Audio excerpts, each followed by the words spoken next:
Yo, welcome back to Projects Gaming. My name is Cal, and today we're going to be looking at a brand new mATX case from Jonsbo. They also sent out one of their AIOs with 3 case fans. So we're going to be building this case today, and let's get to it. Before we start, please subscribe, like, hit the bell notification, and if you're in the market for a gaming mouse, please check out our Projects Gaming Sleeper. Every mouse helps with the channel. And let's get to it.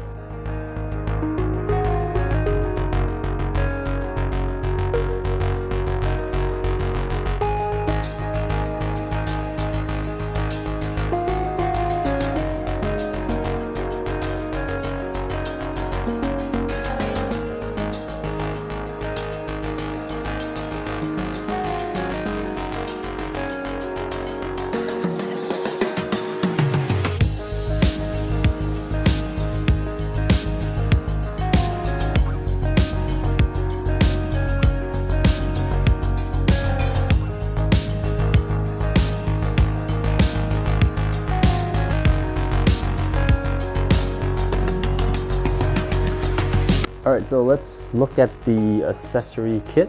So we've got a couple of instructions for you that you can follow. And on the inside, it tells you all the accessories that are included. And then we have the user guide right here, giving you the step-by-step. And then another dust filter. And then here we have the bracket for the PSU. We got a box of screws and other accessories, tie downs. And then I believe this is the handle and some extra clips. So in total, there's actually 6 different colorways for this case. So right here we have the all white. There's also a white with orange accent, and there's one with pink accent. Then there's an all black, and then there's a black with orange accent and another one with pink accent. So in total, 6 different colorways. So for compatibility, for AIO, you're looking at 240 millimeters. If you're running air cool, the height of it is 160 millimeters. GPU, the maximum length is 363 millimeters. And for the PSU, you can run it up to ATX, but in this particular build, we're going to be using the SFX. So this is a 20-liter case, and it's pretty much ventilated on all sides except for the glass panel at the front. And then we'll throw up the sizing for you. So for the motherboard, you can use mATX as well as ITX. We're going to be using the mATX in this one. So the front aisle, we have the power button. We have a USB 3.2 Gen 1 Type A. And then we have the audio jack. And then we have a USB 3.2 Gen 2 Type C. So I'm going to open the case up. They're all using thumb screws, so it's relatively easy. Just unscrew it.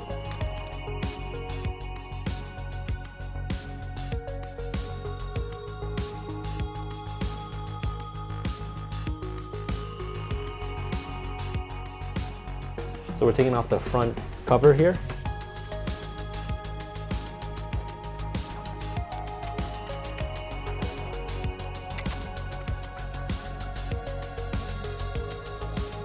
All right, so here is probably the most important part. As you can see, this is what holds your PSU, and there are 4 positions. So there's P1, P2, P3, P4, and you can actually move this up and down. So right now we're gonna unscrew it and give you a better look.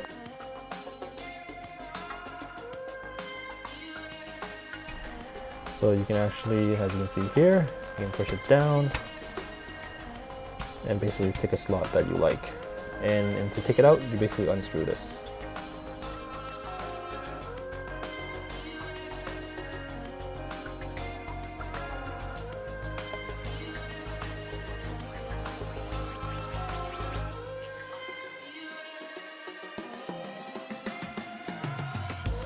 So just make sure you don't actually need to take this out. You just leave it in here, but it comes off in the front. So this goes in here like this. So next up, we're going to be removing the radiator bracket. It's actually quite good because this way you can actually take it out and then install your AIO, which makes it a lot easier, and then slide it back in.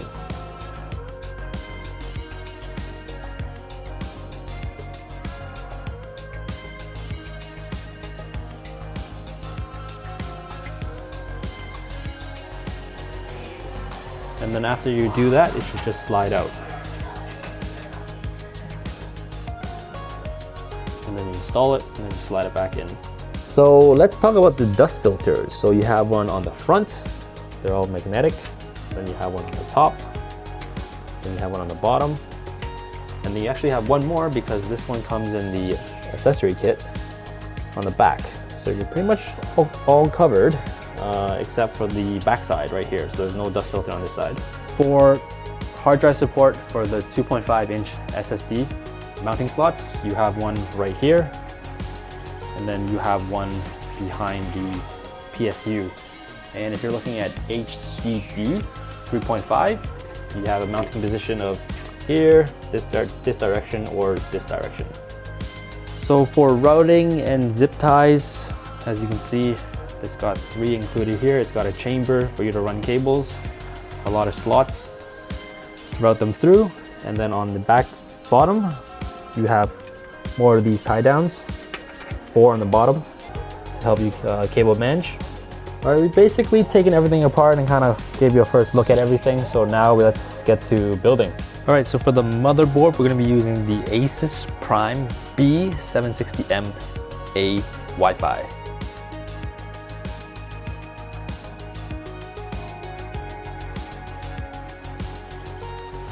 So we're going to be using the Intel i5-12400F CPU. This is a CPU that we use in quite a lot of builds and we quite like it.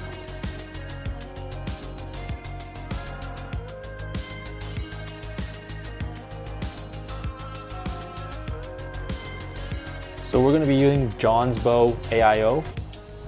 So the fans have already been pre-installed, so that just takes a little bit less time.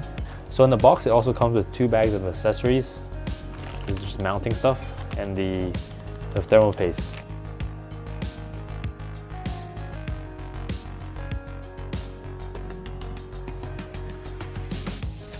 So from this pouch, you want to take out the 4 screws.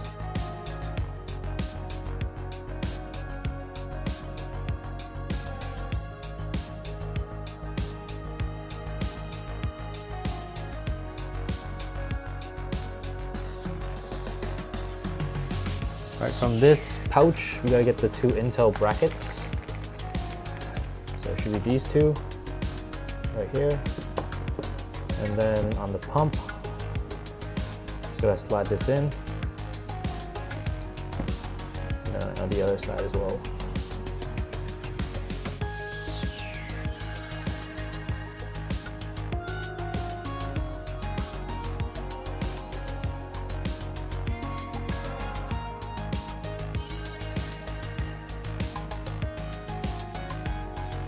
So for the M.2, we're going to be using the Samsung 980 Pro 1TB. So we pulled this off from an old PC build, and we'll put it into here.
There you have it, the S20 build done. Mistakes were made, but that gives you a real experience of what it takes to build in this case instead of the perfectly chopped up 10-second videos. Definitely read the instructions. It will help make the build smoother. If you're doing the same configuration as us with the AIO, running the AIO hose on the right is the better way to go, because if you run it on the left, you're gonna hit this fan, unless you run a smaller fan, so something smaller than a 120 mil. For the PSU with the AIO setup, I would recommend using P3 and P4 slots because the hose, you can see right here, interferes with P1 and P2 slots. For these two rubber screws on the back, make sure you mount these onto the bracket outside of the case.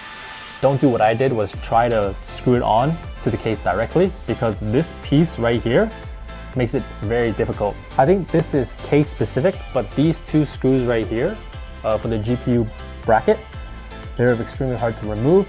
And also make sure when you're installing this piece right here, do it before you install this fan, because this fan gets in the way, especially when you have it on the lowest setting. If you're running an SFX power supply, route the CPU power cable like this, so skip the corner. Otherwise, you won't have enough cable length for the P3 and P4 slots.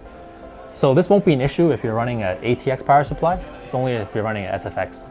So another thing to look out for is if you're running a mATX motherboard, these cable straps right here are much more difficult to get to than if you're running an ITX motherboard. So that was my experience of building into this case. If you follow some of the tips, you'll definitely finish quicker. So just some general thoughts of the Z20 case itself. The case is high quality in terms of the material. The case isn't light with all the components installed, but you can see the quality just from the handle. The handle is only attached to the grate and there's no flex when you lift it up and down. The case is very well executed. There's 3 features that make building this case very easy. The slide out from the AIO, or the fan attachment. If you need to get behind this, all you have to do is slide it out. The PSU slider on the back, it helps with adjustment with your other components in terms of fitment. But to play devil's advocate, I can see other people saying it's a bit finicky. Lastly, having the removable piece for the GPU makes the graphic card install easy. The GPU support is just cherry on top. And finally, the price. We can get this for $499 HKD, which equates to roughly about $64 US, which makes it easy to recommend this case.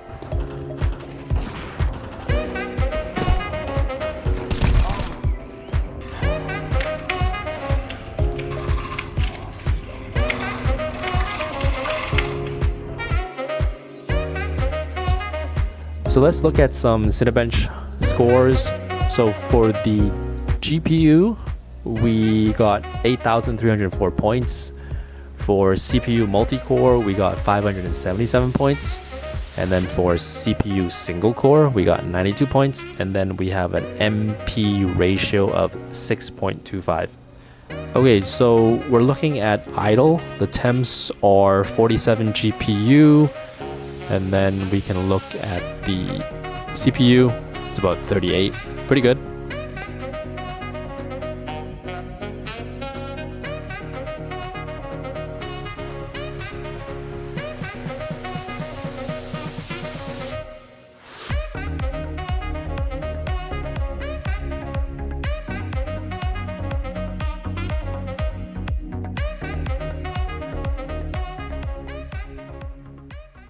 Oh, and just a quick take on the Jonsbo TG-240 ARGB AIO.